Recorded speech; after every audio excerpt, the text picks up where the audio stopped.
The world's first war that saved millions of lives is won by China. And after 12 years of fight, the enemy is gone. Now the Chinese are finally happy to see the blue sky once again.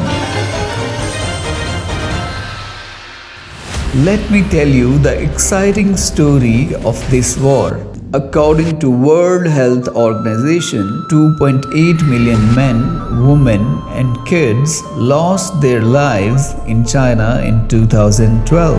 People in Beijing were inhaling harmful chemicals from the air. These chemical particles are 30 times smaller than your hair, which combined with the water in the air make smog.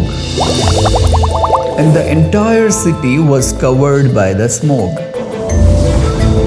This is so dangerous that it can block your lungs and it can even reduce your life expectancy. But what is this smog? Where does it come from? And is there a solution to get rid of it? Let's figure it out. The major sources of pollution are coal-based power plants, emissions from the industries and vehicles. Normally, the sun heats up the air near the Earth's surface and hot air rises up, while cold air goes down. But in the winter, this natural process stops.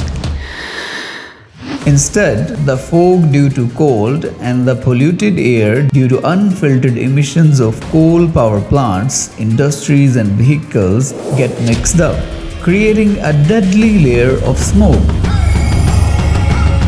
This is why sunlight cannot reach the ground. This means the air around the ground cannot get warm and cannot rise.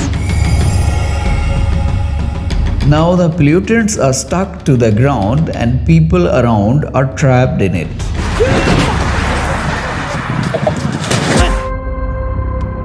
These deadly chemicals go to the bloodstream of pregnant women. The lungs, liver, and even the brain of unborn babies are affected. Every age group faces severe health issues. 12 years ago, this deadly enemy was choking the people in China. There were anti-smog protests by the public. However, the measures taken were not enough. The international media was becoming a headache for the Chinese government, and this was hurting the Chinese economy.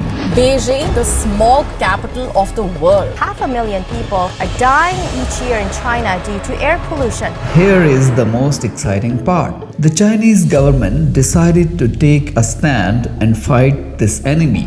To increase air quality monitoring, thousands of pollution sensors were installed in the city. Satellite sensors also helped in identifying the pollution sources. Coal power plants were shut down and alternative clean energy sources were introduced. Vehicle emissions were reduced by the use of electric vehicles. The number of cars were reduced by the expansion in rail network and public transport.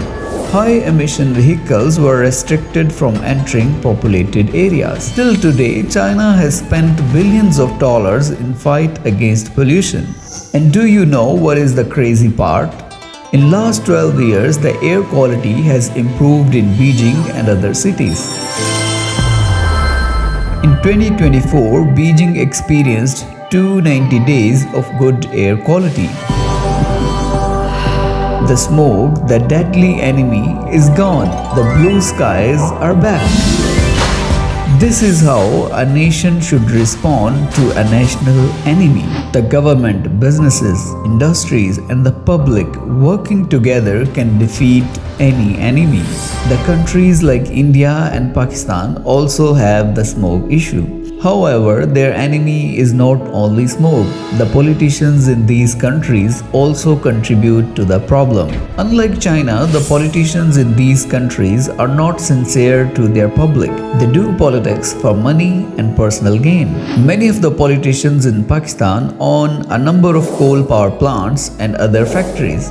And they even sell electricity to the government at very high rates. The kids of these politicians will study abroad Once a politician will retire, he will join his family in abroad, while his coal power plant will continue running in Pakistan.